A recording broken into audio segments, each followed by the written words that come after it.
Hi everyone, welcome to Art Story Lab. My name is Haejin. I think of each episode of Art Story Lab as an opportunity for me to take you on a virtual visit to an artwork or a few. Every time I take my friends to an art museum, there's one group of artworks that I always make sure to see. That's still lifes, or paintings that depict mostly inanimate objects. More specifically, 17th century Dutch breakfast pieces and banquet pieces that depict food and beverage along with various vessels and utensils. So I thought, of course, I have to make an episode about them for Art Story Lab.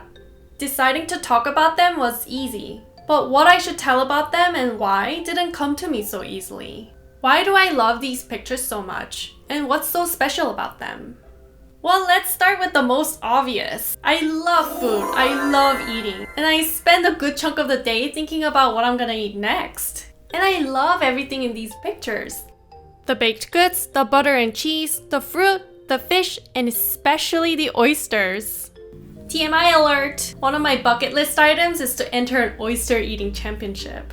My personal record to date is 5 dozens in one sitting, and so I think I have a long way to go before I can enter any competitions.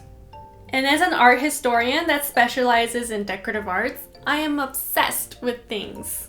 And these pictures are chock full of beautiful, gorgeous things. The glimmering gold, silver, and pewter plates, porcelain bowls, fabulous glassware, lush carpets, and velvet drapery. Then there is the striking visuality with which these food items are depicted.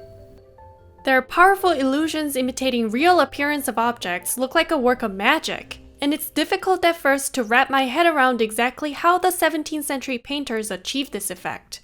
That magical pictorial touch turns mundane things like plates and bowls of food into extraordinary scenes of drama and panache.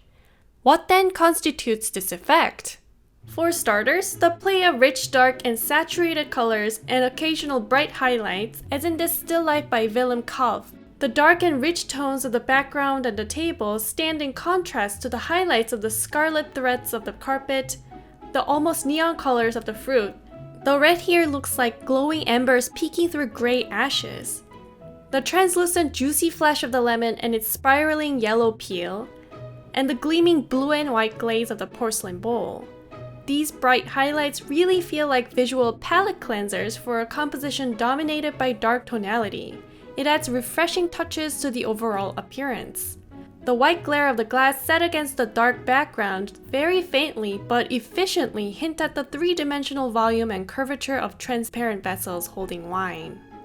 Then there's the dramatic chiaroscuro, meaning the treatment of light and shade.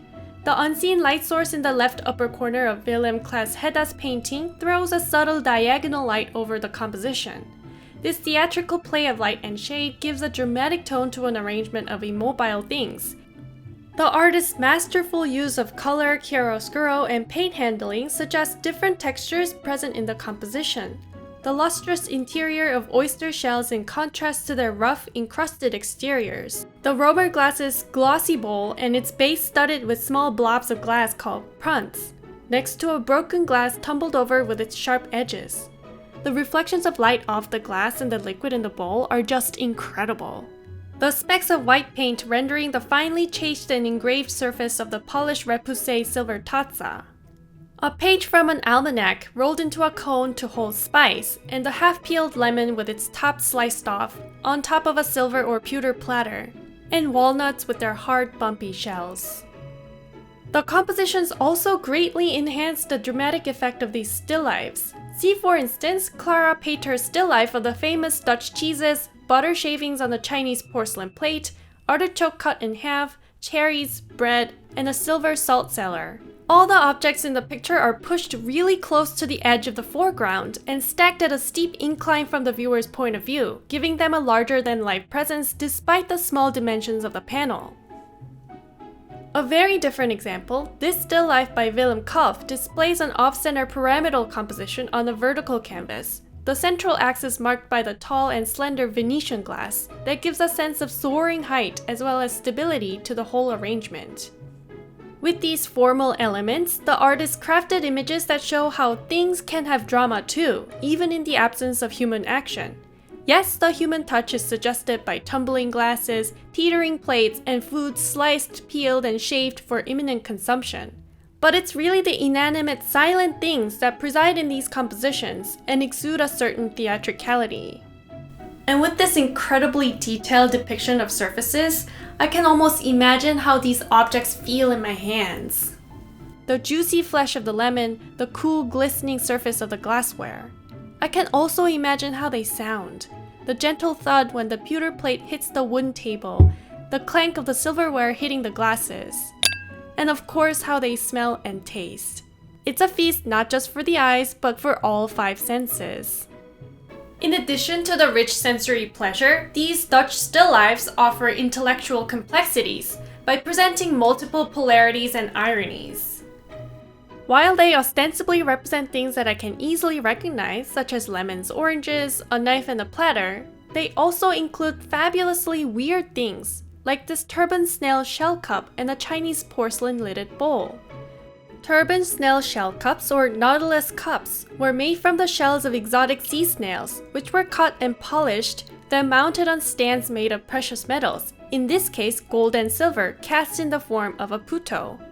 And of course, the porcelain lidded bowl with blue and white glaze, decorated with colorful figures modeled in relief, resembles the hundreds of thousands of Chinese porcelain goods imported into Europe through Dutch trade. I'll have more to say about that later.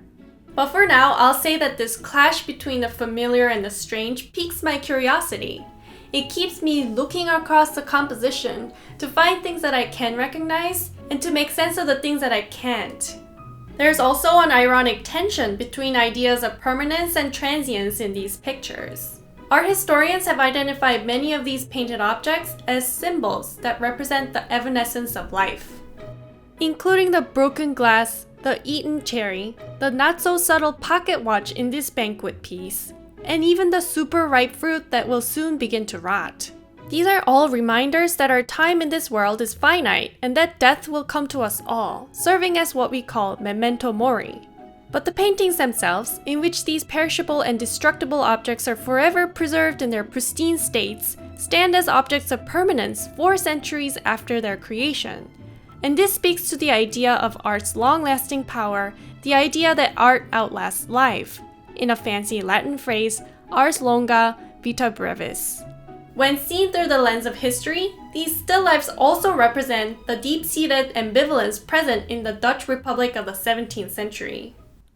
Already a leading European power in maritime commerce by the end of the 16th century, the Dutch in the 17th century established a vast global mercantile network that included not only the North Sea and the Baltic, but also the Mediterranean, the Ottoman Empire, Africa, the Americas, and Asia. Holland thrived in overseas trade in luxury goods and enjoyed an unprecedented level of wealth. And in the breakfast and banquet pieces, we see plentiful evidence of this mercantile prominence.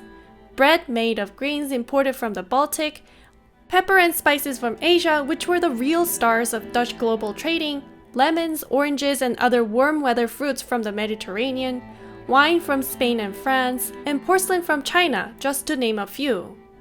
So the rapid influx of foreign luxury goods to Dutch tables and then to Dutch paintings makes you wonder, what's Dutch about these still lifes when so much of these images came from elsewhere? Sure, Dutch domestic products like the cheese, butter, herring, and beer are present. But the imported luxury goods do get the lion's share of the spotlight in these images, as they, in an ironic twist, more emphatically communicated the Dutch national prosperity and prestige.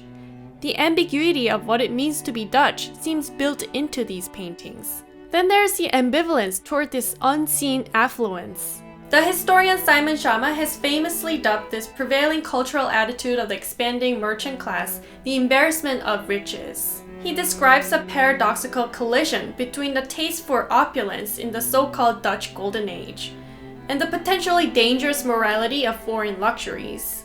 While enjoying the bounties of their mercantile prowess, the Dutch seem to have also been aware that the party could stop at any moment.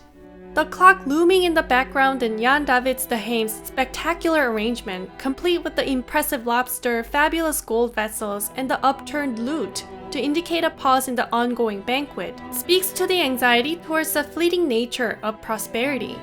And perhaps the most striking tension in the state of affairs in 17th century Holland points to what is not shown in these images.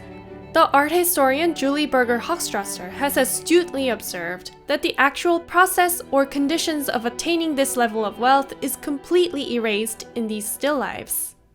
Visual references to the Dutch colonial enterprise and its attendant extractions of resources from far reaches of the world, as well as brutal slavery and human trafficking, are completely absent in these pictures. They are, quote, comfortably devoid of any of the more sordid details of the vast mechanism of global trade whereby sumptuous food and commodities were acquired. So in avoiding the dark side of their prosperity, the Dutch chose to justify and celebrate their consumption of commodities, including slave labor, through these images. As pictures of things, these 17th century Dutch still lifes give me intense multi-sensory pleasures. But still as pictures of things, they present to me so many layers of moral and historical ambiguities. And as the art historian Celeste Broussati has noted, these ambiguities are not simply a result of us not knowing the correct original meaning or what the 17th century artist had intended to represent, but rather a necessary function of still life's capacity to produce multiple meanings, at times paradoxical and self-contradictory. And it is in acknowledging that there is no one correct meaning, in being comfortable with my own ambivalence produced by the painting, that I can appreciate them. So there, long-winded musings on why I love these paintings. Thank you for watching! See you next time on Art Story Lab.